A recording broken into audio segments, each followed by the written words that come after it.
Hello everyone,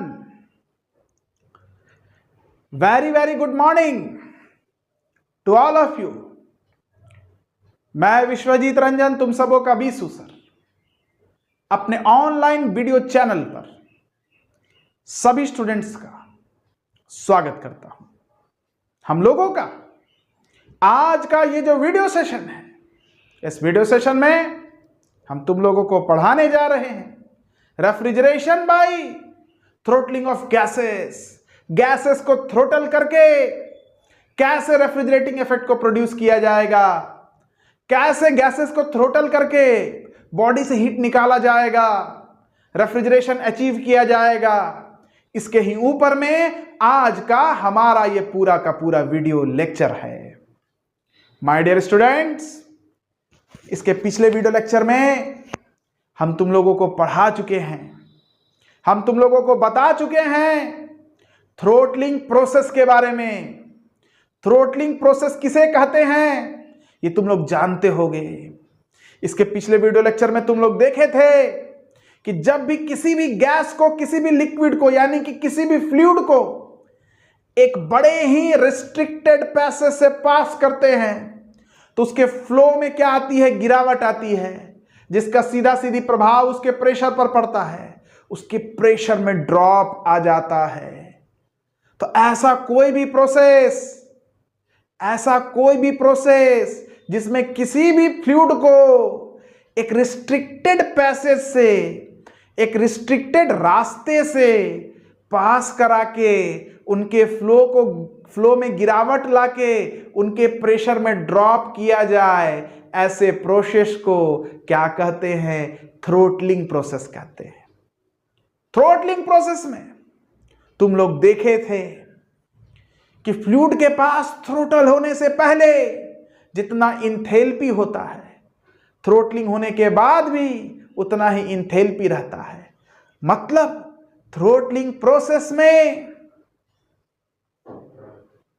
pressure का तो drop होता है, लेकिन इंथैल्पी क्या रहता है? फ्लूइड का कांस्टेंट रहता है, चाहे लिक्विड हो चाहे गैसेस हो। क्लियर हो रहा है मेरा बात? आ रहा है मेरा बात समझ में माय डियर स्टूडेंट्स? इसके बाद थ्रोटलिंग प्रोसेस में प्रेशर ड्रॉप हो रहा है, इसका मतलब है ये एक एक्सपांशन प्रोसेस है। लेकिन थ्रोटलिंग प्रोसेस में वर्क डन जीरो था, तो ऐसा एक्सपेंशन प्रोसेस जिसमें वर्क डन जीरो हो उसको फ्री एक्सपेंशन कहते हैं। मुफ्त का एक्सपेंशन, कोई काम नहीं हो रहा है। थ्रोटलिंग प्रोसेस बड़ा ही क्विक प्रोसेस है, सडन प्रोसेस है, इसलिए कैसा होगा अपने स्वभाव में? इरिवर्सिबल। कैसा होगा? इरिवर्सिबल। इसके बाद तुम लोग जाने थे कि अगर आइडियल गैस को थ्रोटलिंग करते हैं, आइडियल गैस को,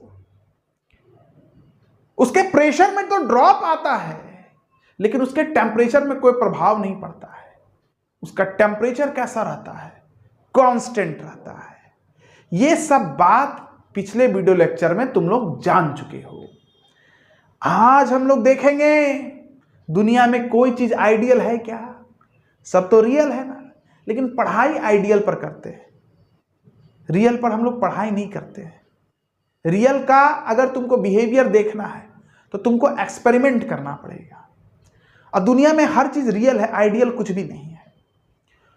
तो हम लोग अब बात करेंगे रियल चीजों के ऊपर में जो एक्चुअली में है हमारे पास। हम लोग देखें कि आइडियल गैस को थ्रोटलिंग कराते हैं तो उसके टेम्परेचर में कोई प्रभाव नहीं आता, टेम्परेचर कांस्टेंट होता है।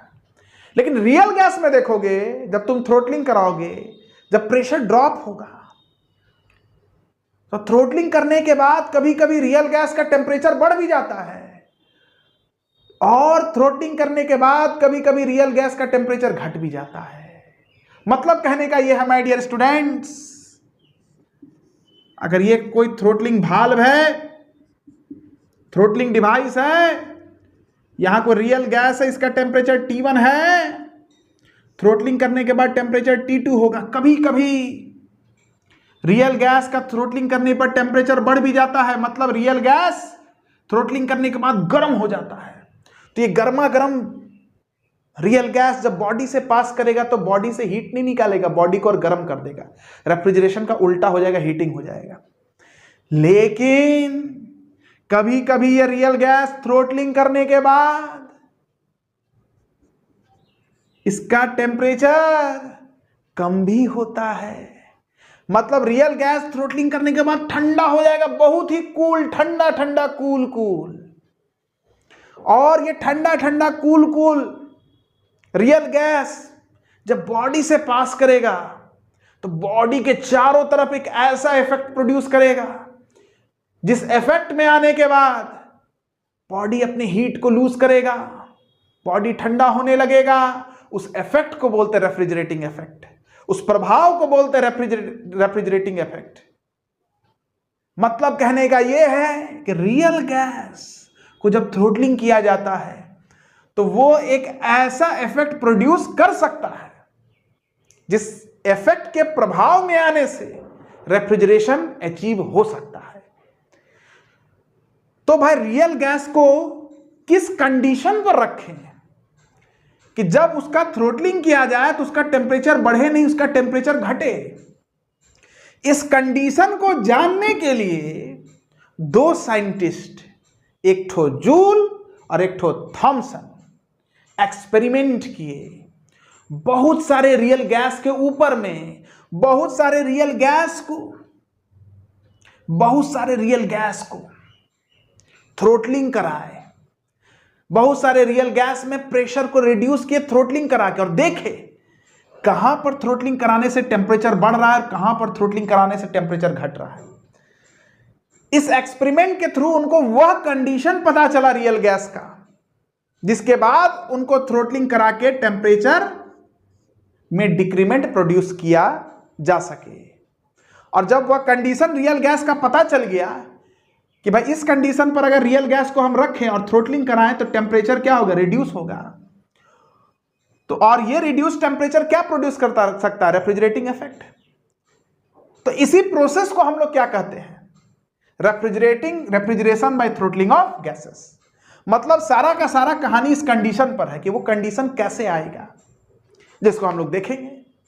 लेकिन उसको देखने से पहले हम चाहते हैं कि इसको एक बार आप लोग पढ़िए, इसको समझिए, इसकी भावना को समझिए। For real gas when real gases are throttled, जब रियल गैस को थ्रोटलिंग किया गया, दैट टेम्परेचर में डिक्रीज और इंक्रीज, टेम्परेचर घट भी सकता, टेम्परेचर बढ़ भी सकता। अभी तक तो आप जानते थे थ्रोटलिंग मतलब प्रेशर का डिक्रीमेंट, प्रेशर जब घटता है तो टेम्परेचर घटता, अभी तक आप जानते थे। लेकिन वो आइडियल के लिए होता था माय डियर स्टूडेंट्स, रियल के लिए नहीं। रियल के लिए आप जानिए, बिल्कुल नहीं कह सकते हैं रियल गैस के लिए कि प्रेशर जब घटेगा तो टेम्परेचर घटेगा, ऐसा नहीं होता है। आइडियल के लिए ऐसा होता है। It is ideal gas equation, PV is equal to mRT, that is P is proportional to T. It is ideal gas equation, not real gas equation. Real gas में याद रखना है कि प्रेशर घटेगा तो हो सकता है टेम्परेचर बढ़ भी जाए, टेम्परेचर घट भी जाए। आगे बढ़िए। टू प्रिडिक्ट द बिहेवियर, अब रियल गैस का ये बिहेवियर जानने के लिए कि कहां पर टेम्परेचर बढ़ता है, कहां पर टेम्परेचर घटता है, जब प्रेशर में डिक्रीमेंट आता है, Joule and Thomson concluded an experiment. Joule और थॉमसन एक एक्सपेरिमेंट कंक्लूड किया my dear students on different gases as shown in figure. Joule और थॉमसन ने एक एक्सपेरिमेंट कंक्लूड किया और उस एक्सपेरिमेंट का जो ऑब्जर्वेशन आया, उस ऑब्जर्वेशन को यहां पर बनाया गया है for gas number 1, gas number 2, gas number 3। ऐसे बहुत सारे गैसेस हैं, बहुत सारे कर्व्स होते हैं, मैंने 3 कर्व को बना के दिखाया है। यहां पर y एक्सिस में टेम्परेचर और x एक्सिस में क्या है, प्रेशर है। हमको ये बताइए माय डियर स्टूडेंट्स, y और x, del y by del x को क्या कहते हैं आप लोग? Del y by del x को स्लोप कहते हैं कि नहीं कहते माय डियर स्टूडेंट्स, बताइए, कहते हैं कि नहीं कहते हैं? तो इस ग्राफ में del T by del P को क्या कहिएगा? Del T by del P, P is the X, T is the Y, del T by del P is called slope. और इसी स्लोप को, चूंकि थ्रोटलिंग एक कांस्टेंट इंथैल्पी पर होता है, del T by del P which is equal to the slope at constant enthalpy, इसी को बोलते हैं जूल थॉमसन कोफिशिएंट। क्या कहते हैं? जूल थॉमसन कोफिशिएंट, जिस पर आगे हम लोग डिटेल चर्चा करेंगे। अब देखिए, हम इन तीनों गैस को एक एक करके समझाने का प्रयास करते हैं। स्लोप मतलब टेंजेंट, कितना एंगल बनाता हॉरिजॉन्टल के साथ, पढ़ोगे मैथमेटिक्स में। जैसे सपोज करो ये एक पॉइंट है, this is a point, on this curve, this is a point on this curve. इस पॉइंट पर ये जो लाइन है ये क्या है, टेंजेंट। इस टेंजेंट का हॉरिजॉन्टल के साथ जो एंगल है, दिस एंगल, इसी को बोलते हैं स्लोप, यानी कि इसको बोलते हैं del T by del P, और इसको हम लोग म्यू से रिप्रेजेंट करते हैं, जिसको बोलते हैं जूल थॉमसन कोफिशिएंट। अगर ये हॉरिजॉन्टल के साथ एंगल क्लॉकवाइज में मेजर होता है, अगर एंगल क्लॉकवाइज में मेजर होता है then it will be negative, और यही एंगल अगर मान लीजिए आपका टेंजेंट ऐसे होता, हॉरिजॉन्टल ऐसे होता, अगर आप ऐसे मेजर करते, अगर एंगल एंटी क्लॉकवाइज में मेजर होता है देन इट इज पॉजिटिव। ये मैथमेटिक्स का सिंपल सा रूल है। अब चलिए आगे बढ़िए, यहां पर देखिए म्यू आपका क्या है, म्यू मतलब स्लोप। आप एंगल कैसे मेजर कर रहे हैं, इस टेंजेंट का एंगल कैसे मेजर कर रहे हैं, क्लॉकवाइज डायरेक्शन में। क्लॉकवाइज डायरेक्शन में अगर एंगल मेजर हो रहा है मतलब ये जो म्यू है वो क्या होगा, निगेटिव। म्यू जो है वो क्या होगा, निगेटिव। टेंजेंट का जो एंगल होता है इसी को स्लोप कहा जाता है माय डियर स्टूडेंट्स। तो जो स्लोप होगा वो क्या होगा, निगेटिव होगा। लेकिन अगर इस पॉइंट को देखिए, इस पॉइंट को माय डियर स्टूडेंट देखिए, ये आपका टेंजेंट हो गया, ये आपका हॉरिजॉन्टल हो गया। तो इस टेंजेंट का जो एंगल है इसी को हम लोग बोलते हैं slope, del T by del P. और ये एंगल अब कैसे मेजर करें, एंटी क्लॉकवाइज। इसका मतलब म्यू क्या हो गया, पॉजिटिव। इस पॉइंट को देखिए तो बाबू, ये टेंजेंट हो गया। टेंजेंट हॉरिजॉन्टल के साथ कितना एंगल बना रहा है, 0 डिग्री। मतलब यहां पर स्लोप निगेटिव होता है, सॉरी यहां पर स्लोप 0 होता है। इसके पीछे कोई भी पॉइंट रहे, इसके पीछे कोई भी पॉइंट रहे स्लोप पॉजिटिव होगा, इसके आगे कोई भी पॉइंट रहे स्लोप निगेटिव होगा। मतलब इस पॉइंट पर स्लोप का क्या हो रहा है, इन्वर्जन हो रहा है, पॉजिटिव से निगेटिव में। इसलिए इस पॉइंट को हम लोग बोलते हैं इन्वर्जन पॉइंट। क्या बोलते हैं, इन्वर्जन पॉइंट। उसी तरह से इस ग्राफ गैस के लिए भी देखिए, जो कर्व बना वो ऐसा बना, इसके आगे स्लोप पॉजिटिव, इसके पीछे सॉरी इसके आगे स्लोप निगेटिव, इसके पीछे स्लोप पॉजिटिव, यहां पर 0। इसके लिए भी ये भाई एक गैस नंबर 3 था, उसके लिए भी कर्व बना, इसके आगे स्लोप निगेटिव, इसके पीछे स्लोप पॉजिटिव, यहां पर 0। इस गैस का इन्वर्जन पॉइंट ये, इस गैस का इन्वर्जन पॉइंट ये, इस गैस का इन्वर्जन पॉइंट ये, इधर भी कोई गैस होगा तो इन्वर्जन पॉइंट इधर आ जाएगा। तो इन सारे इन्वर्जन पॉइंट का जो लोकस है, इस लोकस को बोलते हैं इन्वर्जन कर्व। क्या बोलते हैं, इन्वर्जन कर्व। अब देखा गया कि मान लो ये गैस नंबर 1 है, अगर इसके प्रेशर में डिक्रीमेंट किए, यहां पर गैस नंबर 1 का कोई कंडीशन होगा ना, कोई कंडीशन होगा, एक सर्टेन प्रेशर एक सर्टेन टेम्परेचर पर कोई कंडीशन होगा। इस प्रेशर और इस टेम्परेचर से अगर इसका थ्रोटलिंग किया गया, मतलब टेम्परेचर को घटाया गया, तो देखा जा रहा है इसका टेम्परेचर बढ़ रहा है। और इधर आया गया, यहां पर मान लो रखा गया गैस को, इस प्रेशर पर इस टेम्परेचर पर भी अगर थ्रोटलिंग करा रहे हैं तो देख रहे हैं कि भाई थ्रोटलिंग मतलब प्रेशर में ड्रॉप करा रहे हैं तो टेम्परेचर क्या हो रहा है, बढ़ रहा है। म्यू क्या आ रहा है, निगेटिव आ रहा है। अब म्यू जब निगेटिव आता है इसका मतलब ये होता है कि प्रेशर में अगर ड्रॉप होगा तो टेम्परेचर में बढ़ोतरी होगा। लेकिन इन्वर्जन पॉइंट के बाद देखा गया कि अगर प्रेशर में ड्रॉप आता है, इधर आना मतलब प्रेशर में ड्रॉप, इधर जाना मतलब प्रेशर में इंक्रीमेंट, थ्रोटलिंग में प्रेशर में ड्रॉप आता है। इन्वर्जन पॉइंट के बाद देखा गया कि अगर इधर हम जाते हैं प्रेशर में ड्रॉप करते हैं तो टेम्परेचर में भी क्या आता है, ड्रॉप आता है। जितना आप पीछे जाइएगा उतना टेम्परेचर में भी क्या आएगा, ड्रॉप आएगा। तो अगर गैस का इन्वर्जन पॉइंट पता चल गया और गैस को उस इन्वर्जन पॉइंट पर रख के अगर हम थ्रोटलिंग कराएं तो थ्रोटलिंग करने के बाद क्या होगा, गैस का टेम्परेचर क्या होगा, घटेगा। गैस कैसा मिलेगा, ठंडा ठंडा कूल कूल, ठंडा ठंडा कूल कूल। और ये ठंडा ठंडा कूल कूल क्या करेगा, रेफ्रिजरेटिंग इफेक्ट को प्रोड्यूस कर देगा। तो यही इन्वर्जन पॉइंट के कंडीशन को पता करने के लिए जूल थॉमसन एक्सपेरिमेंट किया गया। चलिए माय डियर स्टूडेंट्स, एक चीज हमको ये बताइए, म्यू निगेटिव है, म्यू मतलब del T by del P negative है। हमेशा थ्रोटलिंग प्रोसेस में प्रेशर डिक्रीज करता है। डेल पी मतलब change in pressure, final pressure minus initial pressure, final pressure minus initial pressure. हमेशा थ्रोटलिंग में फाइनल प्रेशर इनिशियल से कम होता है। तो final pressure minus initial pressure हमेशा क्या होगा, निगेटिव। मतलब ये तो कंफर्म हो गया, ये तो कंफर्म हो गया कि ये हमेशा निगेटिव होगा। अब del T by del P को निगेटिव होने के लिए, ये निगेटिव है तो इसको कैसा होना पड़ेगा, पॉजिटिव, तब ना पॉजिटिव भागा निगेटिव, निगेटिव होगा। अगर मान लो डेल टी भी निगेटिव हो गया, डेल पी तो पहले से निगेटिव है, तो निगेटिव बाई निगेटिव कभी निगेटिव हो सकता है, कभी नहीं, वो पॉजिटिव होगा। मतलब कहने का ये है कि चूंकि आपको पता है यहाँ पर म्यू आपका क्या है, निगेटिव है, इसका मतलब है del T by del P negative होना चाहिए। डेल पी तो हमेशा निगेटिव होगा। चेंज इन प्रेशर यानी कि फाइनल माइनस इनिशियल थ्रोटलिंग में हमेशा निगेटिव होता है, क्योंकि थ्रोटलिंग प्रोसेस में फाइनल प्रेशर हमेशा इनिशियल से क्या होता है, कम होता है। तो डेल पी निगेटिव है, तो हमको ये बताइए del T by del P, ये पूरा रेशियो निगेटिव होने के लिए डेल टी को क्या होना पड़ेगा, इसको पॉजिटिव होना पड़ेगा। डेल टी पॉजिटिव मतलब T final minus T initial positive, इसका मतलब T final is greater than T initial. मतलब कहने की साफ साफ बात है, इन्वर्जन कर्व के आगे जो भी रीजन है, यहाँ पर स्लोप आपका निगेटिव होता है, जूल थॉम्सन कोफिशिएंट आपका निगेटिव होता है। इसका मतलब ये होता है कि इन्वर्जन पॉइंट के आगे, इस कर्व में इन्वर्जन पॉइंट के आगे अगर आप थ्रोटलिंग भी कर दीजिएगा तो गैस का टेम्परेचर कम नहीं होगा, गैस का टेम्परेचर बढ़ेगा। इसलिए इस रीजन को हम लोग कहते हैं, इस रीजन को हम लोग कहते हैं हीटिंग जोन। क्या कहते हैं, ये जो पूरा रीजन है ना, ये लाल वाला, इसको हम लोग कहते हैं हीटिंग जोन। क्या कहते हैं, हीटिंग जोन।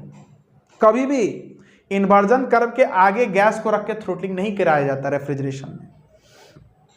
लेकिन इसके पीछे देखिए माय डियर स्टूडेंट्स, इसके पीछे म्यू आपका क्या है, बताइए, इसके पीछे म्यू आपका क्या है, positive. Del T by del P आपका क्या है, पॉजिटिव। ये तो निगेटिव है। अगर डेल पी निगेटिव है, वो तो सदा निगेटिव रहेगा, क्योंकि P final minus P initial throttling में निगेटिव ही होगा, क्योंकि पी फाइनल पी इनिशियल से हमेशा कम होता है। Del T by del P positive होने के लिए, क्योंकि डेल पी निगेटिव है, डेल टी को क्या होना पड़ेगा, डेल टी को निगेटिव होना पड़ेगा, तभी निगेटिव बटा निगेटिव पॉजिटिव हो पाएगा। डेल टी निगेटिव है कहां पर, इन्वर्जन कर्व के बिहाइंड। डेल टी निगेटिव है, इसका मतलब T final minus T initial क्या है, निगेटिव है। इसका मतलब T final is less than T initial. बोलिए होगा कि नहीं होगा, बोलिए होगा कि नहीं होगा। मतलब कहने का सीधा सीधी बात है, इन्वर्जन कर्व, इन्वर्जन पॉइंट के पीछे गैस को रख के अगर आप थ्रोटलिंग कराते हैं, गैस को रख के आप थ्रोटलिंग कराते हैं, तो जो गैस निकलेगा थ्रोटलिंग करने के बाद वो ठंडा ठंडा कूल कूल होगा, वही रेफ्रिजरेटिंग इफेक्ट को प्रोड्यूस कर सकेगा। यही इस पूरे एक्सपेरिमेंट का कंक्लूजन है, यही इस पूरे एक्सपेरिमेंट का क्या है, कंक्लूजन है माय डियर स्टूडेंट्स। अब इसको एक बार हम पढ़ के समझा देते हैं। Del T by del P Y by a X at constant enthalpy, ये सारा प्रोसेस कांस्टेंट इंथैल्पी पर होता है, इसलिए इसको कहते हैं Joule Thomson coefficient. Del T by del P at constant enthalpy is called Joule Thomson coefficient. Del T by del P at constant enthalpy is known as slope. ये जो del T by del P है, D Y by D X, इसी को तो slope of the curve कहते हैं। Is known as slope at any point on the curve. जैसे ये कोई पॉइंट है माय डियर स्टूडेंट्स, ये कोई पॉइंट है, इस पॉइंट पर ये टेंजेंट हुआ, तो ये टेंजेंट कितना एंगल बनाता है हॉरिजॉन्टल के साथ, इसी को तो स्लोप कहते हैं। और स्लोप मतलब क्या होता है, स्लोप मतलब होता है D Y by D X, Y T है, एक्स पी है, यही बात यहां लिखा हुआ है। And is known as Joule Thomson coefficient, इसी को जूल थॉम्सन कोफिशिएंट कहा गया। It is represented by mu, जिसको म्यू से रिप्रेजेंट किया गया। The curve for each gas has a point, हर गैस में एक पॉइंट है, हर गैस में एक पॉइंट है, जहां पर ये म्यू क्या होता है, जीरो होता है। The curve for each gas has a point where mu is equal to zero, जहां पर म्यू जीरो होता है। Such point is called inversion point, उस पॉइंट को हम लोग क्या कहते हैं, इन्वर्जन पॉइंट कहते हैं। And locus of such inversion point for different gases is called inversion curve. और इस इन्वर्जन पॉइंट, इस इन्वर्जन पॉइंट, इस इन्वर्जन पॉइंट को मिला के जो कर्व बना, इसी को इन्वर्जन कर्व बोला जाता है। दो केसेस है, केस वन और एक केस टू, एक केस वन और एक case two. My dear student, अगर throttling is done in front of inversion curve, throttling अगर इन्वर्जन कर्व के आगे किया जा रहा है, म्यू निगेटिव होता है, म्यू निगेटिव होता है, यानी कि del T by del P negative होता है। अब मेरे को ये बताइए, डेल पी जो है ये तो सदा निगेटिव होता है, डेल पी जो है ये तो सदा निगेटिव होता है। बोलिए होता है कि नहीं होता? डेल पी जो है ये तो सदा निगेटिव होता है। तो del T by del P को होल पूरे del T by del P को निगेटिव होने के लिए, ये तो निगेटिव है, इसको क्या होना पड़ेगा? इसको पॉजिटिव होना पड़ेगा। इसको क्या होना पड़ेगा? इसको पॉजिटिव होना पड़ेगा। बोलिए होना पड़ेगा कि नहीं होना पड़ेगा? मतलब T final minus T initial positive होना पड़ेगा। T final minus T initial positive मतलब T final is greater than T initial. मतलब इस रीजन में किसी भी रियल गैस को अगर थ्रोटलिंग कराते हैं तो प्रेशर तो डिक्रीज करता है लेकिन टेम्परेचर इंक्रीज कर जाता है, इसलिए इस रीजन को कहते हैं हीटिंग जोन। यही बात लिखा गया है। Del T by del P is negative, that is on decreasing pressure, temperature will increase, temperature क्या हो जाएगा? बढ़ जाएगा। लेकिन केस 2 की जब बात करेंगे, if throttling of gas is done in the region behind of inversion curve, अगर थ्रोटलिंग आप गैस का कर रहे हैं एक ऐसे रीजन में जो कि इन्वर्जन कर्व के पीछे है, क्या होगा? Mu positive, mu positive, mu positive, मतलब del T by del P positive. Del P तो निगेटिव है, ये तो निगेटिव है। तो del T by del P whole को पॉजिटिव होने के लिए इसको क्या होना पड़ेगा? इसको भी निगेटिव होना पड़ेगा, तब ना निगेटिव बटे निगेटिव पॉजिटिव होगा। मतलब कहने का है ऑन डिक्रीजिंग प्रेशर, प्रेशर जब घटता है तब टेम्परेचर भी क्या होता है? घटता है। कब? जब थ्रोटलिंग इन्वर्जन कर्व के पीछे होता है। थ्रोटलिंग में प्रेशर घटता है ये तो सब जानता है, लेकिन इन्वर्जन कर्व के पीछे अगर थ्रोटलिंग कराएंगे तो प्रेशर के घटने के साथ टेम्परेचर भी क्या होता है? घटता है। तो इससे कंक्लूजन ये निकल गया कि when any gas undergoes throttling process from A point beyond the inversion curve, किसी भी गैस को अगर हम थ्रोटलिंग करें एक ऐसे पॉइंट से जो कि इन्वर्जन कर्व से पीछे होगा, इट्स टेम्परेचर रिड्यूसेस, उसके टेम्परेचर में रिडक्शन आएगा। And when this reduce temperature gas passes over the body, it abstracts the heat and produces refrigerating effect. और जब किसी भी गैस को इन्वर्जन पॉइंट के पीछे रख के थ्रोटलिंग कराते हैं तो उस गैस का टेम्परेचर घटता है, और ये घटा हुआ टेम्परेचर गैस ठंडा ठंडा कूल कूल गैस जब बॉडी से पास करता है, बॉडी से हीट निकालता है, रेफ्रिजरेटिंग इफेक्ट प्रोड्यूस कर देता है। देखो ये वीडियो, ये topic one of the most toughest topic of RAC, इससे टफ टॉपिक तुमको पूरे रेफ्रिजरेशन एयर कंडीशनिंग में मिलेगा ही नहीं, और इसको काफी डिटेल से हम तुमको बता दी। और दुनिया का कोई किताब खोल के देख लेना, दुनिया का हम बता रहे हैं, दुनिया का कोई किताब खोल के देख लेना जो इस तरीके से डिस्कस किया हुआ होगा, दुनिया का। ये मेरा 12 साल का तजुर्बा है जो तुमको आज हम दे दिए, 12 ईयर एक्सपीरियंस जो हम तुमको आज दिए हैं इस पर्टिकुलर टॉपिक में। किसी भी इंटरव्यू में बैठोगे ना तो तुम लोग गर्दा छुड़ा दोगे, गर्दा। इस पेपर में तुमको हम इतना तजुर्बा दे देंगे अपना कि तुम लोग एकदम ताल ठोक के इंटरव्यू में बोलना कि हमको आरएसी पेपर आता है। पूछता है इंटरव्यू में, जाओगे नहीं कौन सा पेपर सबसे अच्छा है, तुम लोग ताल ठोक के बोले कि आरएसी हमको आता है। इतना तुम लोग को डीपली नॉलेज देंगे इस पेपर में। तुम लोग को अनुभव भी हो रहा होगा कि क्या लेवल पर हम पढ़ाए हैं आज। इस लेवल पर तो यूट्यूब में कोई वीडियो नहीं मिलेगा। अगर मिल गया ना throttling by refrigeration of gases, तुम देख लेना refrigeration of gas by throttling process का अगर वीडियो कोई मिल गया इतना डिस्क्रिप्शन के साथ, तो हमको दे देना, तुमको हम 1 करोड़ रुपया दे देंगे इनाम में। चैलेंज है मेरा, अगर इतना डिटेल डिस्कशन कहीं पर तुमको मिल जाए खाली। तो चलिए इस वीडियो को नोट डाउन कीजिए आराम से, पीडीएफ एकदम देंगे। और इस वीडियो में हम लॉक नहीं लगाएंगे, ये अनलॉक रहेगा। सब देखो, सब पढ़ो इसको, क्योंकि लॉक लगा देंगे तो ये 1 2 3 4 बार देखने से काम नहीं चलेगा। इस वीडियो को तुमको 4-5 बार देखना पड़ेगा, तब जाके इसके कंसेप्ट को समझो। अगर अपने भाषा में ये सब चीज़ देखो, ये सब चीज़ लिखो और इसको सोचो मन में, तब जाके क्लियर होगा ये सारा कंसेप्ट, और इस पेपर पर पकड़ जबरदस्त मजबूत होगा। क्योंकि जिस लेवल पर हम पढ़ा रहे हैं उस लेवल को मेंटेन करना तुम लोग।